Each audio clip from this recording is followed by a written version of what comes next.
Sebelum memulai pembelajaran, kita harus tahu dulu nih, apa itu transformasi? Jadi, transformasi adalah perubahan suatu benda, baik berubah bentuknya maupun berubah posisinya. Nah, pada materi transformasi, akan ada 4 bagian yang akan kita pelajari. Yang pertama, ada refleksi. Yang kedua, ada translasi. Ketiga, ada rotasi. Dan yang keempat, ada dilatasi. Yang pertama kita pelajari adalah refleksi.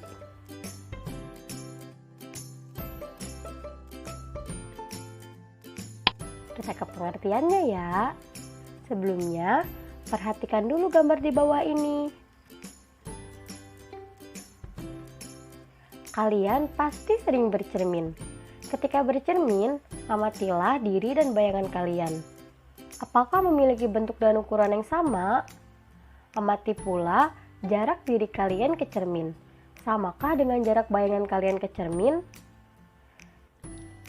Di dalam transformasi, pencerminan disebut sebagai refleksi. Jadi, refleksi adalah pencerminan suatu titik atau benda pada suatu koordinat kartesius. Nah, di sini kakak punya contohnya ya. Terdapat segitiga A, B, C. Nah, di sini kita akan merefleksikan segitiga A, B, C terhadap sumbu Y. Maka menghasilkan segitiga A aksen, B aksen, dan C aksen. Jadi, hasil refleksi atau bayangan dari titik A kita namakan sebagai A aksen. Selanjutnya, ada rumus-rumus refleksi yang harus kita ketahui. Setiap pencerminan menghasilkan rumus yang berbeda. Nah, di sini kita tulis notasinya, yaitu titik P dengan koordinat X, Y dicerminkan, ini M ini artinya mirror, terhadap garis Y sama dengan X, maka akan menghasilkan P aksen. Nah, nanti kenapa rumusnya banyak dan berbeda-beda? Karena dicerminkan terhadap garis yang berbeda pula. Nanti nilai Y sama dengan X ini akan berubah sehingga berpengaruh terhadap hasil P aksennya. Sini kita punya titik P dengan koordinat X, Y. Jika dicerminkan terhadap sumbu X, maka koordinat dari P aksennya yaitu X, negatif Y. Ketika dicerminkan terhadap sumbu Y, maka koordinat P aksennya yaitu negatif X, Y. Dicerminkan terhadap titik asal atau titik pangkal 0,0, maka koordinat dari P aksennya atau koordinat bayangannya yaitu negatif X, negatif Y. Ketika dicerminkan terhadap garis Y sama dengan X, maka koordinat dari P aksen adalah Y, X. Ketika dicerminkan terhadap garis Y sama dengan negatif X, maka P aksennya adalah negatif Y, negatif X. Ketika dicerminkan terhadap Y sama dengan H, nah H ini bisa berubah ya adik-adik. H ini bisa Y sama dengan 1, Y sama dengan 2, Y sama dengan 3, dan seterusnya. Maka koordinat dari P aksen yaitu X, 2H dikurangi Y. Ketika dicerminkan terhadap garis X sama dengan H, H ini sama seperti Y sama dengan H, maka koordinat dari P aksen yaitu 2H dikurangi X, Y. Ketika dicerminkan terhadap titik S dengan koordinat P, Q, maka nilai dari P aksennya yaitu 2P dikurangi X, 2Q dikurangi Y. Oke, selanjutnya kita ke contoh soal. Nah, yang pertama, titik P berada pada koordinat 2,4. Tentukan koordinat P aksen bila direfleksikan terhadap sumbu Y.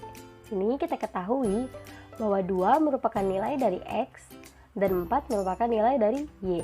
Maka rumus untuk refleksi terhadap sumbu Y yaitu P dengan koordinat X, Y dicerminkan terhadap sumbu Y, maka P aksennya negatif X, Y.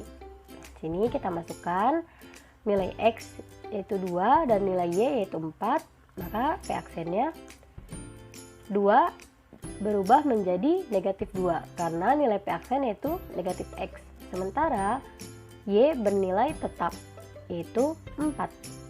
Jadi P aksen dari titik P 2,4 yaitu negatif 2,4. Nah, di sini kita dapat menggambarkannya juga dalam diagram kartesius. Adik-adik bisa menggunakan buku berpetak untuk mempermudah membuat titik koordinat.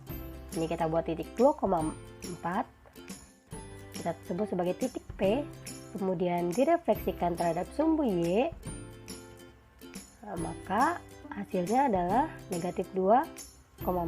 Nah, ini merupakan nilai dari P aksen. Nah, perlu kita ketahui jarak dari titik P terhadap sumbu Y jarak dari titik P terhadap sumbu Y akan sama dengan jarak dari P aksen ke sumbu Y karena dia merupakan pencerminan, jadi memiliki jarak yang sama.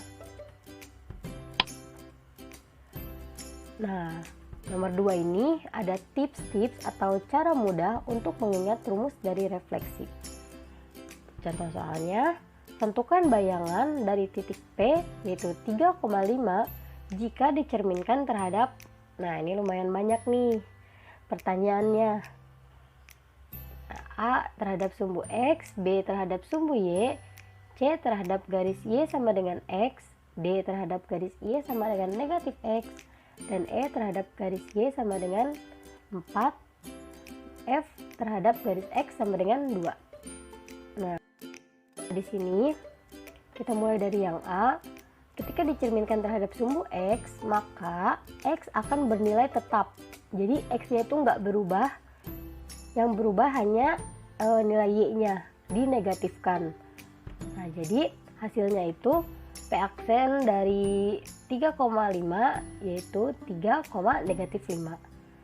Ketika dicerminkan terhadap sumbu Y, nah dia kebalikannya nih, Y-nya yang bernilai tetap sementara X berubah menjadi negatif, jadi negatif 3,5. Dan C, ketika dicerminkan terhadap garis Y sama dengan X, maka nilai X dan Y-nya dibalik menjadi Y,X. Jadi ketika koordinat P-nya 3,5, maka koordinat P aksennya 5,3. Oke, selanjutnya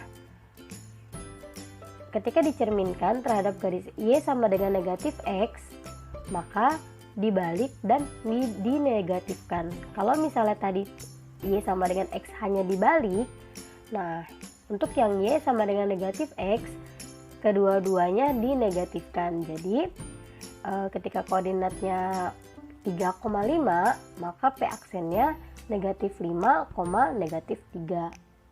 Untuk yang E, ketika dicerminkan terhadap garis Y sama dengan 4, nah kita pakai rumus yang X sama dengan 2H dikurangi Y. Jadi X-nya bernilai tetap, yang berubah hanya nilai Y-nya. Kita masukkan nilai H-nya, kemudian dikalikan dengan 2. Setelah itu dikurangi dengan nilai Y, maka hasilnya 3,3. Jadi untuk koordinat P 3,5, maka P aksennya bernilai 3,3. Selanjutnya ketika dicerminkan terhadap garis X sama dengan 2 dengan titik P 3,5, nah ini Y-nya yang bernilai tetap sementara X-nya berubah menjadi 2H dikurangi X. Ini hanya kita ketahui bernilai 2, maka 2 dikali 2 dikurangi 3, adalah 1. Nilai Y bernilai tetap, maka Y sama dengan 5. Jadi untuk koordinat P 3,5 ketika dicerminkan terhadap garis X sama dengan 2, maka nilai P aksennya yaitu 1,5. Cukup mudah kan adik-adik? Nah, bagaimana jika mencerminkan sebuah bangun datar? Di sini kakak punya sebuah segitiga. Diketahui sebuah segitiga dengan koordinat A 2,1, B 2,4, dan C 5,1 dicerminkan terhadap garis Y sama dengan negatif 2. tentukan koordinat bayangan segitiga tersebut. Nah, perlu kita ketahui ketika kita ingin mencerminkan sebuah bangun datar, nah yang dicerminkan itu merupakan titik-titik koordinat dari bangun datar tersebut. Nah, rumus untuk pencerminan garis Y sama dengan negatif 2, ini kita pakai rumus yang Y sama dengan H. Maka untuk P aksennya, X bernilai tetap dan Y diubah menjadi 2 dikali H dikurangi Y. Langsung saja kita ke titik A. Sini kita punya titik 2,1. Maka 1 akan bernilai tetap. Nah, titik Y berubah menjadi negatif 4 dikurangi 1, yaitu negatif 5. Maka A aksennya adalah 2, negatif 5. Selanjutnya titik B, kita punya titik 2,4. Maka X bernilai tetap, yaitu 2, dan Y menjadi negatif 4 dikurangi 4, yaitu negatif 8. Jadi nilai B aksennya yaitu 2, negatif 8. Jadi koordinat B aksen yaitu 2, negatif 8. Yang terakhir kita punya titik C dengan koordinat 5,1.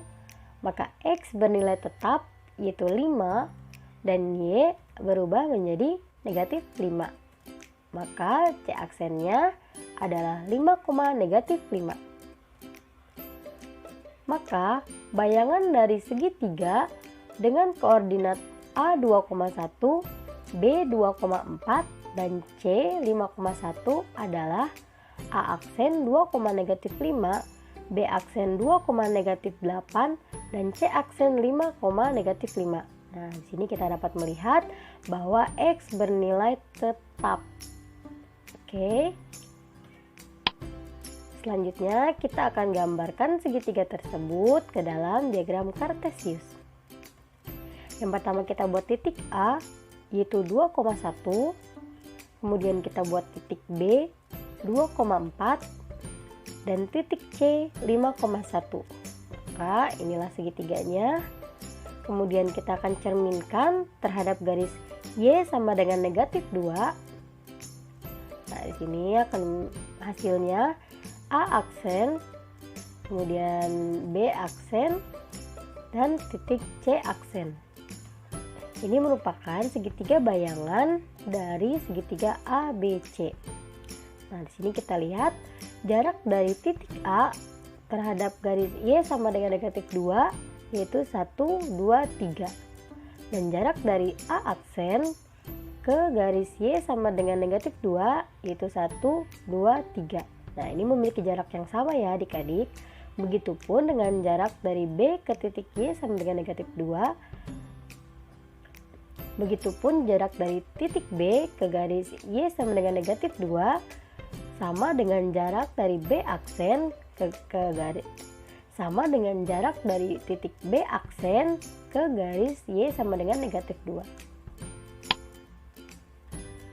Cukup sekian untuk materi refleksi. Terima kasih untuk adik-adik yang telah menonton video ini hingga akhir. Semoga dapat bermanfaat untuk kita semua. Oke, sampai bertemu lagi di materi selanjutnya. See you in the next video. Wassalamualaikum warahmatullahi wabarakatuh.